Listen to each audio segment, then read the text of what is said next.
Good day, folks. Welcome to Answers Life. I hope everyone's doing well today. I'm here at my new property. Let's talk about retirement. And this is something that I meant to talk about on my last video.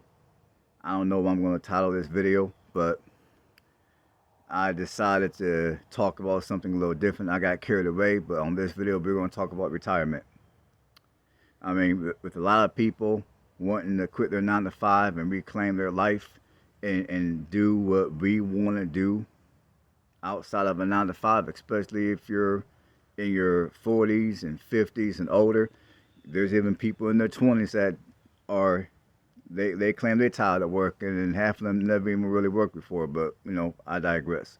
But anyways, but for those of you that want to retire early, or you're approaching retirement age,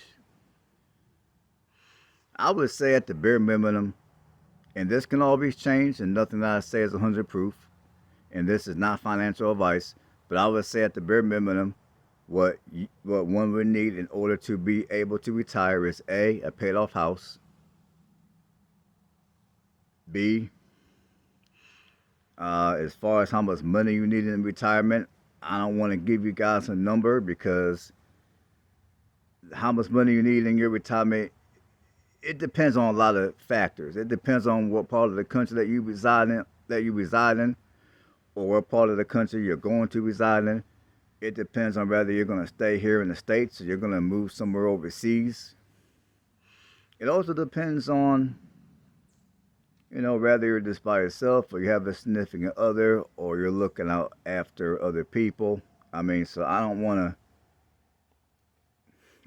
to give a figure, but I would say if you're going to retire, I would say, generically speaking, at the bare minimum, have at least a $500,000. And I'm talking $500,000 cash. Now, obviously, for most of you, that's not going to be a goal that you're going to be able to achieve in a short period of time. It's going to take a very long time. It might take, for most people, it might take 10, 15, or even 20 years to achieve, which is why I emphasize on previous videos that for those of you that are in your 20s and 30s, rather than sitting around and crying about work, rather than listening to all these other YouTubers telling you to quit your job and do gig work full time, and then you ain't making no money and now you're broke, go ahead, swallow your pride, work your 9 to 5, and if you have an idea to start your own business, you know, if your money on point, do that.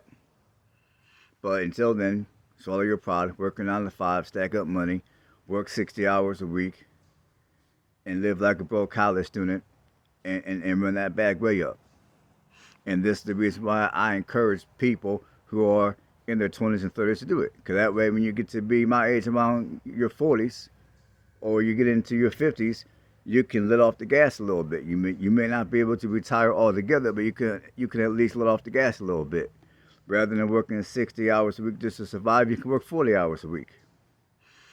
Or sometimes, depending on what line of work you do, 40 hours a week will be enough for you to not only survive, but it will also be enough for you to get ahead. Or you can change occupations.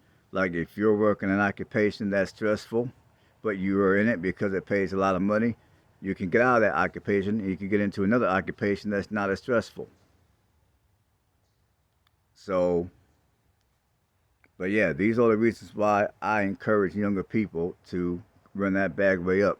That way, when you get older, you can let off the gas a little bit, and you will still be able to retire in a timely manner. I mean, rather than having to work into your 70s and 80s and basically work until the day you drop dead, you can retire in your 40s and 50s and still have some of your life to enjoy. You'll still have a little bit of your youth left. So for those of you that are single, you can get out here and find somebody and date. And I guess if you want to marry and you want to spend the rest of your life with a significant other, you can do that. Now, me personally, I don't see myself doing that. But for those of you that think differently, it's all good. You can do it while you still have a little bit of your youth left. And then, you can get out here, you can travel if you're into traveling. Even if you're not into traveling and you're a homebody, you can enjoy your house. And I don't know, you can enjoy your house and enjoy whatever you enjoy while you're still, while you still have a little bit of youth left in your life. Another thing you're going to want to have before you retire, you're going to want to at least have a way to cover your health expenses, like health insurance. Like you're going to want to call the marketplace and see what you will have to pay through the marketplace for health coverage. See if you qualify for any type of discounts. And see how much you might have to pay a month for health coverage. You're going to want to figure that out and then budget that into your monthly expenses once you retire, which will also be a significant determination of how much you'll need before you retire. And honestly, it wouldn't hurt for many of you to sit down with a licensed financial advisor and talk to them about, hey, you want to retire by, let's say, 55. These are what your bills are today. These are what you think your bills are going to be in the future. And then you and your financial advisor can, you can have a conversation and they can give you the advice that they feel is appropriate for your situation. So another thing you're going to want to do before you retire is to sit down and have a conversation with a licensed financial advisor.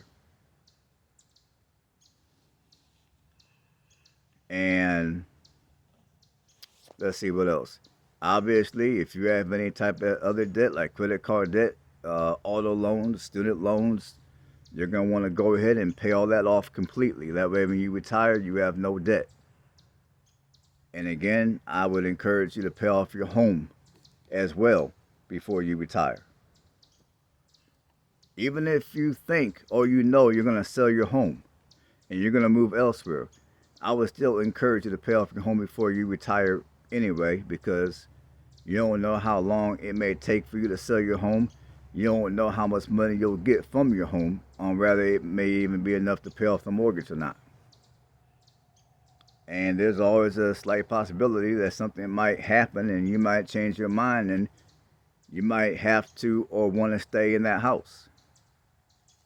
And it's, I can't imagine being a retiree and living off of a fixed income and still having to pay a mortgage along with everything else. So yeah, before you retire, get out of debt completely.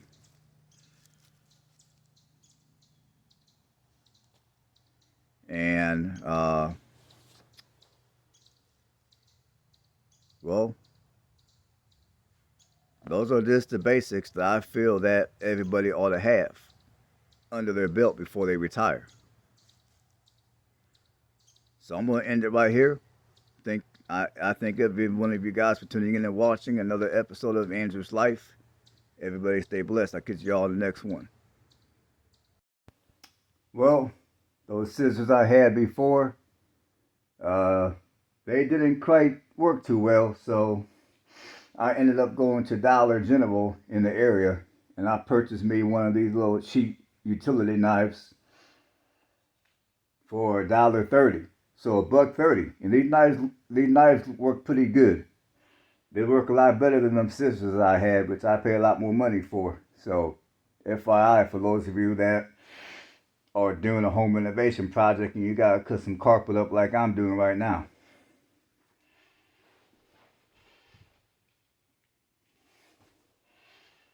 I mean, this knife works wonders.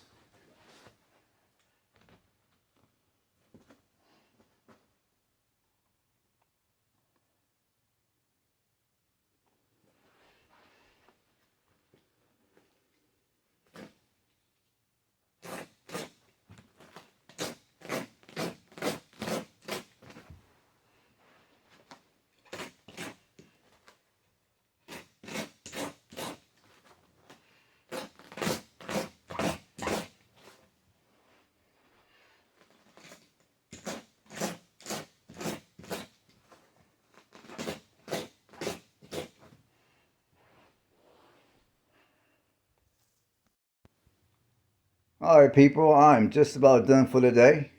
I just want to show you a few things.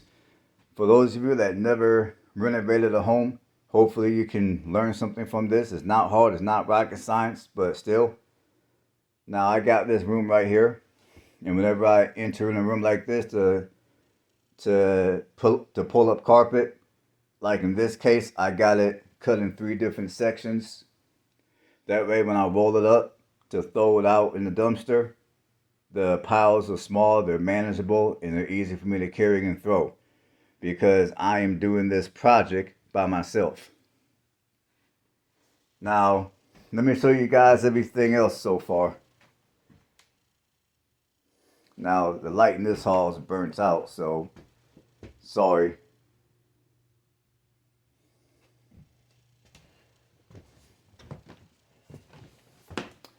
Now, this area right here, I already know I'm going to have to get rid of all this and put new wood in here because the people that were here before, they had a bunch of animals and apparently they urinated all over the place.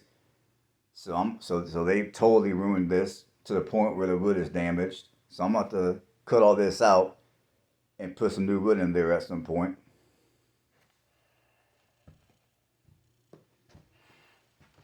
And also, if you look up and down the hallway, you know, some of you might be able to see where the carpet padding used to be. Now, in order to get up carpet padding, I got 2 different scrapers. I got this scraper right here, which is got a serrated edge at the end of it. And then I got another scraper, which is not as sharp, but it does work pretty good. I got this scraper over here as well. And they've worked wonders today for me. But yeah, here's all the damage from when the pets urinated all over the house.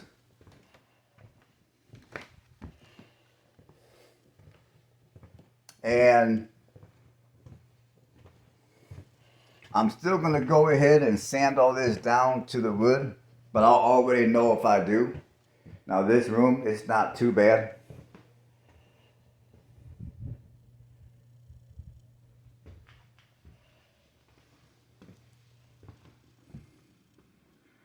And here's all my carpet which I've cut already. And I'll be renting me a dumpster next week to clean all this up. And plus I got some other projects to do. So I'll be renting a dumpster for all that. And all these bags are full of carpet padding, which they're nasty, they stink. Yuck. But I got 3 bags so far of that.